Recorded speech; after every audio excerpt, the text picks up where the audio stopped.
सच्चिदानन्दरूपाय विश्वोत्पत्त्यादिहेतवे तापत्रयविनाशाय श्रीकृष्णाय वयं नमः।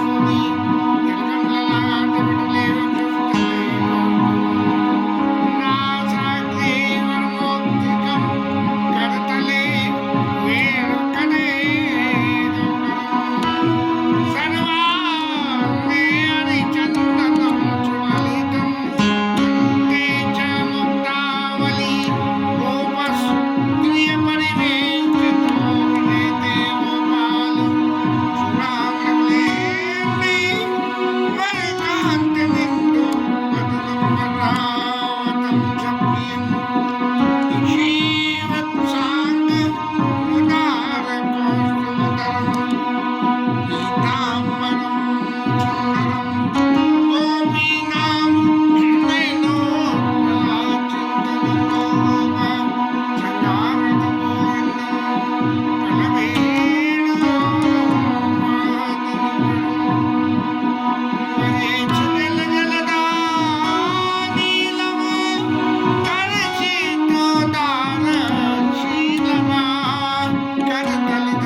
सरोज अनुपायनी भगत सदा सत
भरत जी महाराज ने अपने आप को दोष दिया, अपनी माता को दोष दिया और समाज के सामने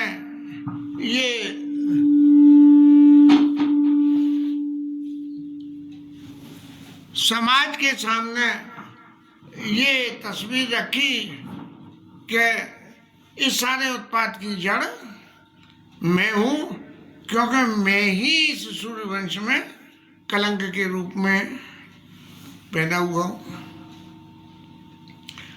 भले ही भरत जी महाराज की ये दीनता कहें, उनकी साधुता कहें, उनकी सुशीलता कहें, लेकिन गोस्वामी जी की निगाह में जो न होत जग जन्म भरत को और सचर अचर चर अचर करत को।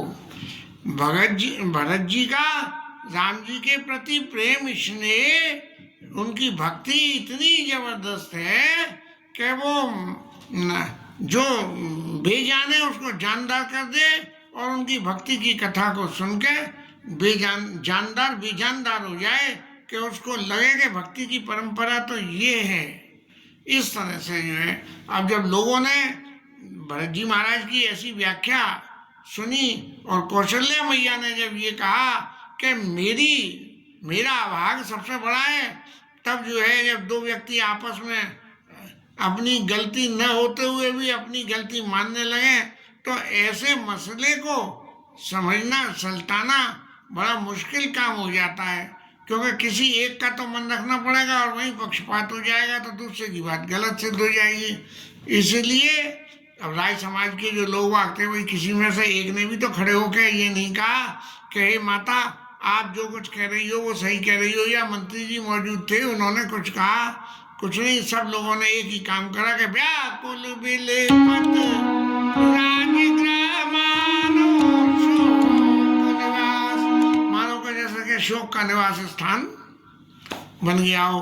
शोक को गोस्वामी जी की तो हमेशा की आदत है कि हर चीज की एक्सट्रीम कर देते हैं, तो मैंने घर को भी शोक का निवास स्थान बना दिया। माने इतना शोक है कि जिसको वर्णन नहीं कर पा रहे, सब लोग दुखी हो रहे हैं। तब भरत जी महाराज के अंदर ये बात जगी कि इस तरह से समस्या का हल तो होगा नहीं।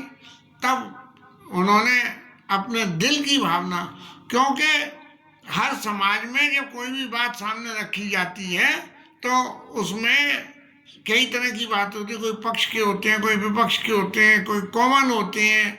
इस तरह से जो है लोग रहते हैं। अब किस किस को भरत जी महाराज क्या क्या जवाब दें, क्यों कि उनके हृदय में तो एक ही बात की सिर्फ कल्पना थी कि मोहि लगी भेषिए राम दुखारी, मेरी वजह से राम जी और सीता जी दुखी हुए। तो तब भरत जी के मन में जो भाव उमड़ के आए हैं उसका गोस्वामी जी वर्णन करते हुए गोस्वामी कहते हैं, बड़े ताई सकल मातु समुझाई,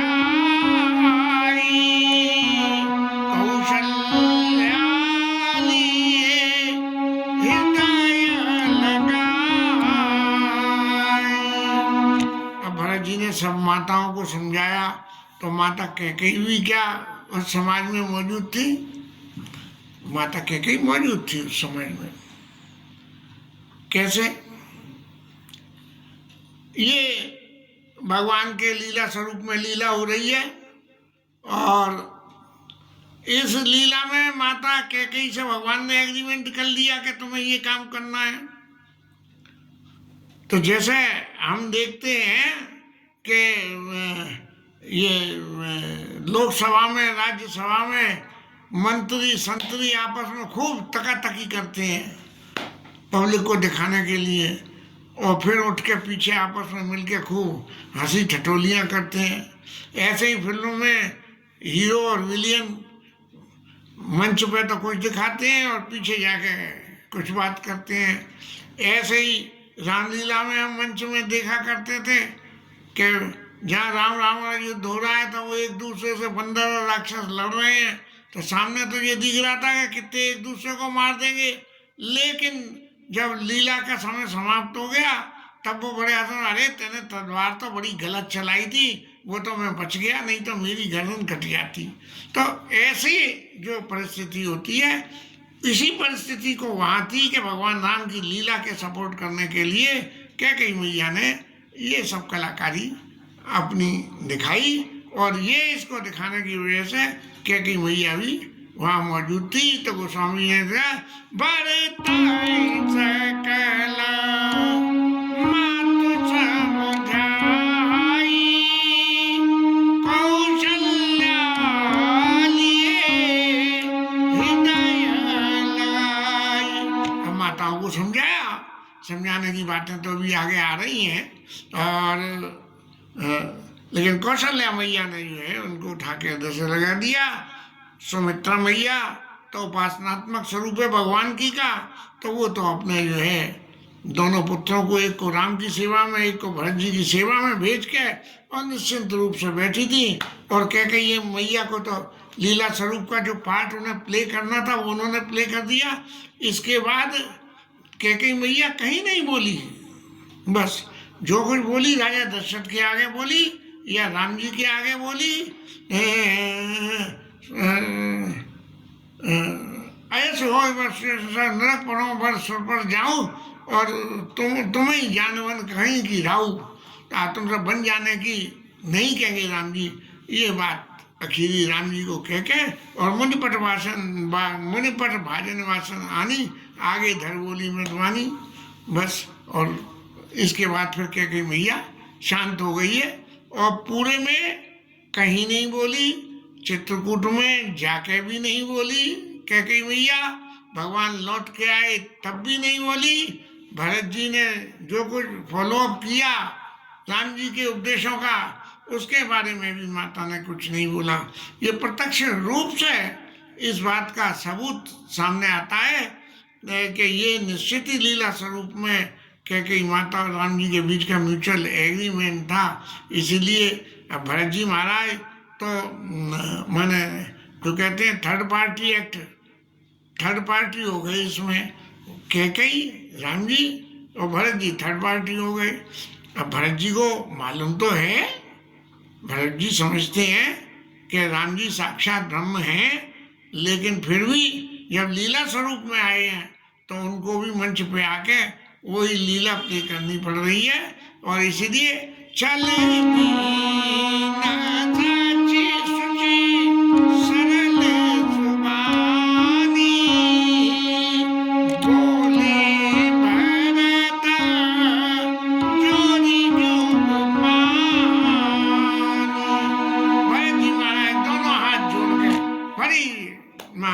राजमहलों में अंदर और कह रहे हैं और अपना चित्त का ये सबूत दाखिल कर रहे हैं कि माँ इसमें मेरा किंचित भी कोई सहमति, मेरा कोई इशारा या मेरा कोई मंशा नहीं थी। उसके सबूत में जो है भरत जी महाराज ने इतनी कड़ी बात कही कि जे अगर माँ तो पिता सुत मारे और गांव गोठ महेश्वरपुर जा रहे, माता पिता की हत्या करने से, बच्चों की हत्या करने से और गांव में आग लगाने से, पशुओं को जलाने से, गाय को मारने से, उनसे जो होता है जे अगतिय बालक बद कीने, स्त्री को जहर देने से, बच्चों को जहर देने से जो पाप होता है, और मीत महीपति माहुर दीने, अपने मित्र को या राजा को यदि जहर दे दिया जाए उससे जो पाप लगता है, ऐसे पाप मेरे को लगे जो कर्म वचन मन जे पातक उपपातक आहही, कर्म वचन मन भव कभी कहीं।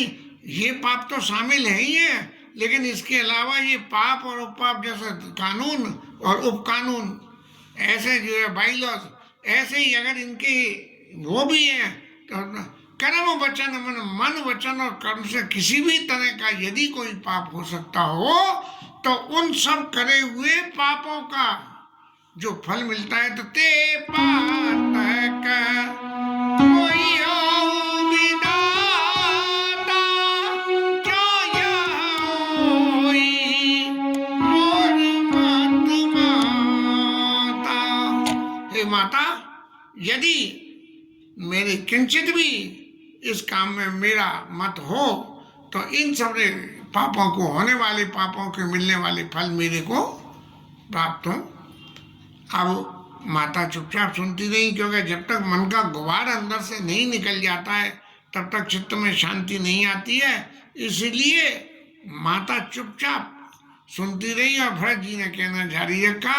और भरत जी ने कहा, जे परिहर हरिहर चरना और भजई भूत घन घोर, तिनके गति मोहि देव विधि जो जननी मत मोर। मेरा मत यदि हो तो जो भूत प्रेतों को भजने से गति मिलती है वो गति मुझे मिले। और तो और सही, ये तो रहा साधन करने वालों के लिए, लेकिन यदि कोई ब्राह्मण वंश में बेचई वेद धर्म दुई ले, पिछुन पराय पाप कही दे, कपटी कुटिल कलह प्रिय क्रोधी, और कपटी कुटिल कलह प्रिय क्रोधी, वेद विदूषक विश्व विरोधी, सब तरह से वेदों का जो है विरोध करने वाले और कपटी और कुटिल जो लोग हैं, उन सब लोगों को लोभी नंपट लोलुपचारा जेता कहीं पर। माने संसार के जितने भी पाप होने वाले पाप हैं, यदि किसी तरह से कोई भी पाप होता हो, चाहे मन से, वचन से, कर्म से, तो भरत जी महाराज ये निवेदन कर रहे हैं, पापों में तीन की गति मोरा, जो जननिया सम्मत मोरा। यदि जो है ऐसे लोगों की मैंने अगर जरा भी मेरी सम्मति हो तो मुझे इनकी गति मिले। भरत जी इतने दयावान और इतने अपने आप में निर्मल होते हुए भी इस तरह की बातें राय समाज में माताओं के बीच में कह रहे हैं। ये मानो शिक्षा दे रहे हो कि आप जीवन में कितने भी शुद्ध हों, लेकिन विधाता के कर्मों की वजह से यदि कोई उत्पात होता है तो उस उत्पात में हम इन्वॉल्व नहीं है, वो विधाता का करा हुआ पाप है। उसके लिए अपने आप को कितना कहना चाहिए, कितना अपने आप को कितना बदनाम करना पड़ता है कि अगर वो कोई तरह का भी दुख हो, कोई भी तरह का पाप लगता हो तो वो सारे पाप मेरे लग जाएं। इस तरह से भरत जी महाराज जो है तिनके गति में जे श्रुति तज श्रुति पंथु वाम पर चलई और बंचक बिरच बेश जग छलई और तिनके गति मोहि शंकर देऊ जो जननी जी जान भेऊ। अब जब देखा कि माता अभी भी नहीं बोल रही है कुछ, तो भरत जी महाराज ने कही कि यदि मैं सारे स्कैंडल का, यदि मैं भेद भी जानता हूं कि ये स्कैंडल रचा जा रहा हो, तो शंकर जी महाराज जो बुरी से बुरी गति हो सकती है वो मैंने कहे। जब भरत जी इतना बोले तब मात भरत के वचन सुने साचे सरल सुभाए कहत राम प्रियता तुम सदा वचन मन गाए। माता ने एक बार भी ये नहीं कहा कि भाई ये पाप तुम्हें लगे या न लगे, क्योंकि जो पाप किया ही नहीं है उस पाप को लगने का कोई मतलब नहीं है। लेकिन भरत जी के मन को ढाढ़स बंधाने के लिए माता ने ये कहा काय वचन मन तात तुम कैसे राम प्रिय तात तुम सदा वचन मन काय। तुम वचन मन वचन और कर्म से राम जी के प्रिय हो, इतनी बात कही जा सकती है। और फिर उसका सबूत इतना मजबूती से दिएगा भी दो भी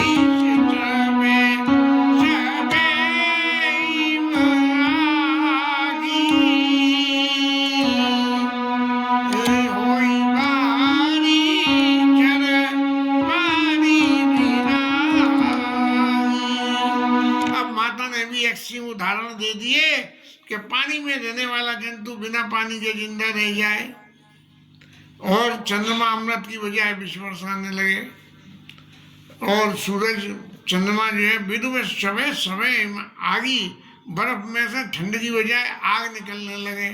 और तो और सही ज्ञान हो जाए तो मोह भी न मिटे, लेकिन तुम राम जी के प्रतिकूल नहीं हो सकते हो। ठोक के कौशल्या मैया ने भरत जी के हृदय की बात का जितनी कर्राई से उन्होंने अपना पक्ष रखा, माता कौशल्या ने उतनी कर्राई से पक्ष रखा। और फिर बाकी सारे समाज के लिए ये उदाहरण पेश कर दिया कि मत तुम्हारिया जो जग कहाई ते सपने सुख सुगति न लाई। यदि संसार में कोई भी ये कह दे कि सारी क्रिया में तुम्हारा मत है, तो वो उसको इस संसार में कभी सुख और सुगति अच्छी गति कभी उसको प्राप्ति नहीं हो गई। ऐसा कह के माता ने भरत जी को हृदय से लगा लिया। बहुत तरह से विलाप हुआ, तरह तरह से लोगों ने अपने अपने व्याख्यान दिए और देने के सुन मुनि बहु भांति भरत उपदेश और कई पर मारत वचन सुदेश। गुरु जी ने परमार्थ के वचनों को कहा कि देखो ये क्या है, ये हानि लाभ जीवन मरण जस अब जस विधि हाथ। ये जीवन में हानि लाभ और जीना और मरना ये तो सब काम विधाता के हाथ होते हैं। इसलिए तात दे धीरज धरऊ करऊ जो अवसर आज सुने स्नेह उठे भरत गुरु वचन सुने करन कहू सब साज। अब गुरु जी महाराज ने समझाया, भरत जी की समझ में आया और फिर गुरु जी महाराज ने आगे के कदमों के लिए आज्ञा दी कि कोई ना कोई तो एक लीडर चाहिए ही है जो आगे। और खास करके जब राजकाज में राजा नहीं रहता है तब जो राजगुरु होते हैं उनका मंत्री और राजगुरु इनका धर्म होता है, इनका फर्ज होता है कि वो बाकी काम को आगे करें। गुरु जी ने कहा कि पिताजी के अंतिम संस्कार को करो और उसके लिए जैसे जैसे गुरु जी ने आज्ञा दी ता सहस भात सब कीना। भरत जी ने सारा और उदय क्रिया का काम गुरु जी ने तो एक बार देने की कही, लेकिन भरत जी ने एक हजार बार उसका 1000 गुना करके कार्य को किया। और इन सब काम को करने के उपरांत भरत जी महाराज जो है शुद्ध हुए और वह विशुद्ध दिए सब दाना। उनके कार्य करने के बाद में से 13 ही होकर शुद्ध होते हैं, ऐसे जो है शुद्ध हो गए। तब उन्होंने जो है दान दिया और वो धेनु बाज गज वाहन नाना सब तरह का दान, जिसमें गाय घोड़े हाथी दिए, सिंहासन भूषण बसना अन्न धरनी धनदान दिए भरत लई भूमि सुर में परिपूर्ण काम। जब तक अस्वच्छ रहता है तब तक दान नहीं कर सकते हैं। अस्वच्छ में दान नहीं होता है। तो अस्वच्छ कब करता है? गरुड़ पुराण के अनुसार तो घर परिवार वालों से अस्वच्छ 9 दिन में कट जाता है, लेकिन जिसने मुखाग्नि दी है, जिसने कपाल क्रिया करी है, उसका अस्वच्छ 13 के बाद में कटता है। भरत जी महाराज ने 13 करके और सब लोगों को दान दिया है। और गोस्वामी जी महाराज लिखते हैं कि पितृहित भारत की हीना जैसा करनी, सो मुकुला का जाई नहीं वर्णी। लाखों मुखों से भी वर्णन नहीं किया जा सकता। राजा है, राजकाज है, जैसे भी करे, लेकिन सबसे बड़ी बात एक है कि पिताजी के प्रति भरत जी की श्रद्धा ये बहुत मायने रख रही। और उस श्रद्धा पूर्वक किए हुए उन्होंने जब सब काम कर लिया, तब पूरे अयोध्या राज समाज परिवार परिजन सबको ये बात का पक्का विश्वास हो गया कि ये जो कुछ भी स्कैंडल हुआ है इसमें भरत जी का जरा भी हाथ नहीं है। वशिष्ठ जी महाराज ने जब ये सब हो गया तब सभा बुलाई और सभा बुला के सब लोगों को अपने पास में बिठा के और फिर उन्होंने क्यों कि लोगों को किस बात का कितना ऑथेंटिकेट जानकारी है। जितने मुंह उतनी बातें। एक आदमी ने कहता कुछ है, वो जब दूसरे से कोई बात कहता है तो उसमें कुछ ना कुछ उसकी तरफ से जुड़ जाता है या घट जाता है। तो इसलिए उस सारी लाइव कमेंट्री को गुरु जी महाराज ने अपने मुख से इसलिए कहा कि वो ऑथेंटिकेट पर्सन है। प्रथम कथा मुनि बर सब बरनी और के कई कुटिल कीन जस करनी। के कई भैया ने जो भी कुछ करा उसको जो है गुरु जी महाराज ने निर्लिप्त होते हुए जैसा किया उसको उसी रूप में ही सबके सामने कहा। और फिर राजा की गुणों की चर्चा करी। भूप धर्म व्रत शील सुभाऊ सजल नयन पुल के मुनि राव। महाराज गुरु जी भी जो है नैनों में उनके जल भरी आया। और राजा की जो है गुरु भक्ति कहें या राज भक्ति कहें या राम भक्ति कहें, उन सबका वर्णन करते करते अत्यंत भावुक हो गए। और लक्ष्मण जी और सीता जी की प्रीति को भी उन्होंने फिर बताया कि किस किस तरह से लक्ष्मण जी और सीता जी राम जी के संग जाने के लिए तैयार हो गए। और इतना सब कहने के बाद गुरु जी ने एक ही बात कही कि गुण दोष की चर्चा तो कभी खत्म होगी नहीं, लेकिन सुनाओ भरत भावी प्रबला विलक कयो मुनिनाथ, हानि लाभ जीवन मरण जस जस विधियात। देखो भरत जी महाराज, जो कुछ हुआ वो तो हुआ ही, लेकिन ये जो सबने कार्य हानि लाभ जीवन मरण जस अब जस विधियात, ये सब विधाता के हाथ में। इसलिए जब सब विधाता के हाथ में, तो एक बात को और जोड़ लो, अस विचार के दे दोषु व्यर्थ काई पर कीजिए रोषु। जब ये सब विधाता के हाथ में है तो आप किसी व्यक्ति विशेष को दोष मत दो, माता को दोष मत दो, और ना ही माता के ऊपर में कोई अपना रोष व्यक्त करो।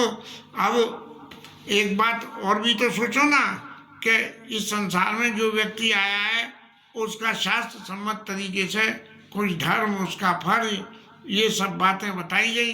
और यदि वो उन धर्म और फर्जों को पूरा न करे तो ऐसा समझा जाता है, अरे भाई वो तो जो है हमारी अम्मा चली गई, नहीं बस बिल्कुल उनके पंथी होने वाला था, उस पंथी का दर्शन कर आती तो जो है अत्यंत बड़ा। लेकिन ये सब बातें ऐसी हैं कि हानि लाभ जीवन मरण जैसे विद्यात ये कभी खत्म नहीं होंगी। इसलिए तात विचारी कर मन माई, सोच जोग दशरथ न पुनाई।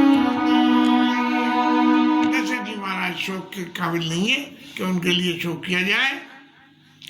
उन्होंने जीते जी अपना सारा फर्ज निभाया और सब काम को करे। और किन किन लोगों के बारे में सोच करना चाहिए, ये सोचने का है ही। सोचिए वैश्य कपन धनवानु पैसे वाला पैसा दान न दे, उसके लिए सोचो। शंकर जी की पूजा न करे, उसके लिए सोच करो। घर आए किसी अतिथि का सम्मान नहीं करे, उसके लिए सोच करो। ऐसी पत्नी जो पति की वंचना करे, उसके लिए सोच करो। कुटिल कलह लिए इच्छाचारी हो। लेकिन यहाँ तो ऐसा कुछ भी नहीं था। सिर्फ एक ही बात थी कि माता कैकेयी ने जो है अपने दिए हुए वरदान, अपनी मांगी हुई संपत्ति, दी हुई संपत्ति को वापस मांगा था। और जो सन्यासी बैरागी हैं वो अपने धर्म को परित्याग करके गुरु जी की आज्ञा को न माने, उनके लिए सोच करे। सोचिए ग्रही जो मोहवश करई कर्म पर त्याग। सोचिए सोचिए जति प्रपंचित विगत विवेक विराग। इस तरह से किन किन लोगों को सोच करना चाहिए, ये महाराज गुरु जी ने महाराज जी को समझाया है।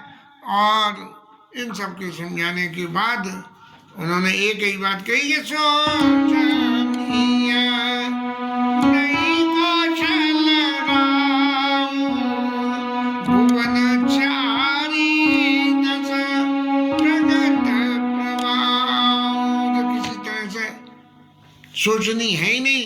3 लोग छोटे भवन में जो है उनका प्रभाव है। और तो और से ही भरत जी महाराज एक बात और सुनिए, भयाउन आहाई न अब होनी यारा।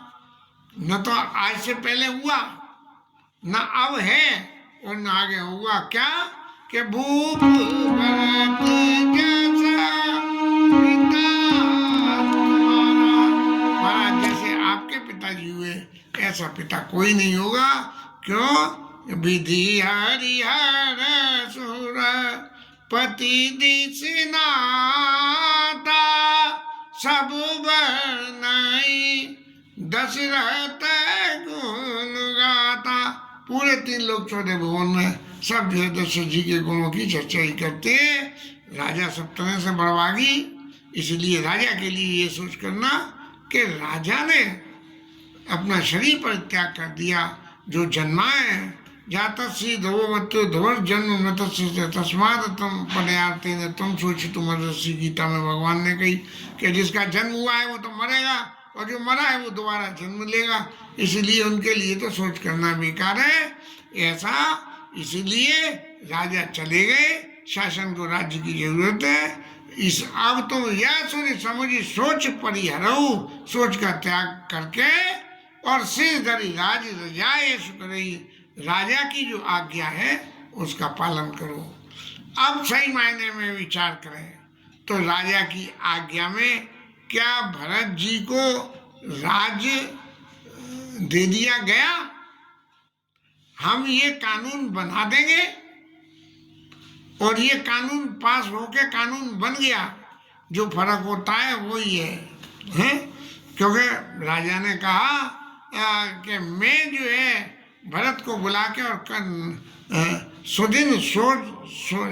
सुदिन देख के और देव भरत को राज बजाई। बाकायदा अपनी घोषणा राज्य घोषणा करके भरत जी को मैं राजा बना दूंगा। लेकिन तेने दूसरा बड़ा असमंजस का मांगा है। तो इसीलिए लेकिन एक बात और समझिए, राय राजपद तुम कहो दीना। राजा ने तुमको राजपद दिया है, पिता वचन पुरछाई कीना। अब यहाँ गुरु जी महाराज ने भरत जी की साधुता को देखते हुए, उनकी इस अनुकूलता से, उनकी इस भावना को ये समझते हुए कि भरत जी महाराज यदि राज्य को स्वीकार नहीं करेंगे तो सारे राज्य का बोझ भार मेरे को निर्वाह करके उठाना पड़ेगा, और ये सब कैसे होगा। इसलिए गुरु जी महाराज ने कहा कि तुमको जो है राजा का दिया हुई आज्ञा को पालन करना चाहिए।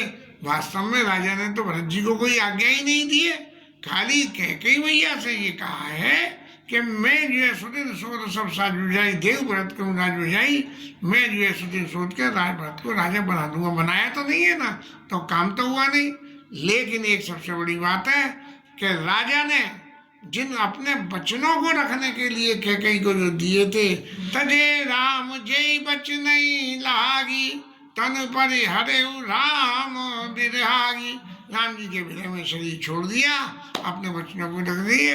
इसलिए चूंकि राजा ने अपने शरीर का भी परित्याग कर दिया, तो राजा की आज्ञा का करो उसी दरे भूप जाई, है तुमको सब भात भलाई, तुम्हें सब तुम्हारी सब तरह से भलाई होगा।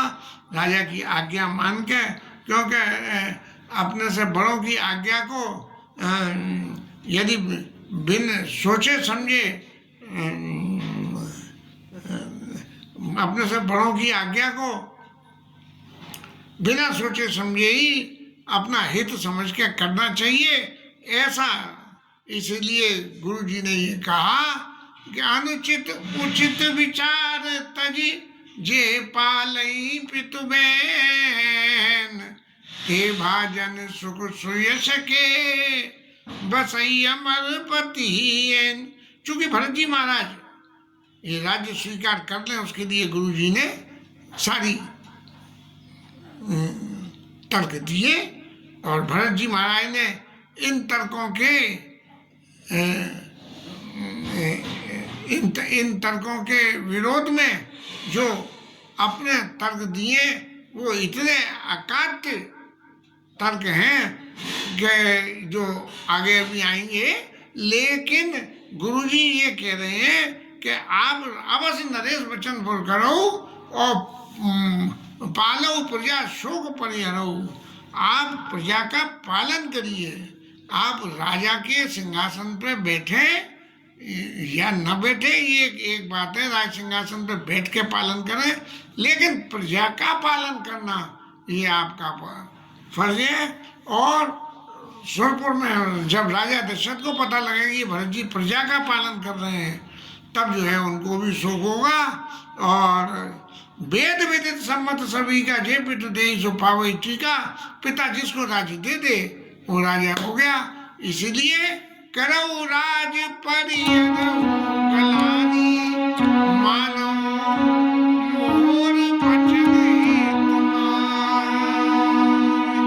इसलिए पिताजी की आज्ञा को मान के मैं कहता हूँ, मेरी तरफ से भी तुम्हें ये ग्रीन सिग्नल है कि आप जो है पालो प्रजा मानो मोर वचन हित जानी, मेरे वचनों को ऐसा मानो कि मैं आपके हित की बात कर रहा हूँ। और तो सही सुन सिया सुन सुख लाभ राम वेदे, अनुचित काहु न पंडित की, कोई भी इसको अनुचित नहीं कहेगा। इस तरह से गुरु जी महाराज बराबर उपदेश की बातें बोलते रहे। और परम तुम्हारा राम कर जाने, सो सब विधि तुम सन बनवानी। जो तुम्हें राम जी का अपना मानते हैं वो लोग भी तुम्हारे इस राज्य शासन पे बैठ के तुम्हारे राज करने से और सब सुख हुआ। लेकिन गुरु जी महाराज के मन में एक बात निश्चित रूप से ये रह गई कि कहीं ऐसा ना हो, आज भरत जी के मन में कोई मोह नहीं है राज्य के प्रति, लेकिन 14 साल यदि राज्य पे बैठ के राज्य करें तो कोई ऐसी भावना पैदा न हो जाए जिससे भरत जी उस राज्य को अपना समझ लें। तो उन्होंने एक कंडीशन और लगा दी कि मानो मोर वचन जानी, कब बोले सौंपे राम सौंपे राज राम के आए, सेवा करे सने सुहाए। जपन से लौटी आए, तब आप जो है राम जी को वापस सिंहासन पे विराजमान करा देना है, और जो उनके प्रति आपके चित्त में स्नेह है उनकी सेवा को करना। इस तरह से ये गुरु जी ने अपने वाक्यों को विश्राम दिया। फिर माता और पूर्ववासी लोग अपनी अपनी बात कहेंगे, जिनको कर लेंगे।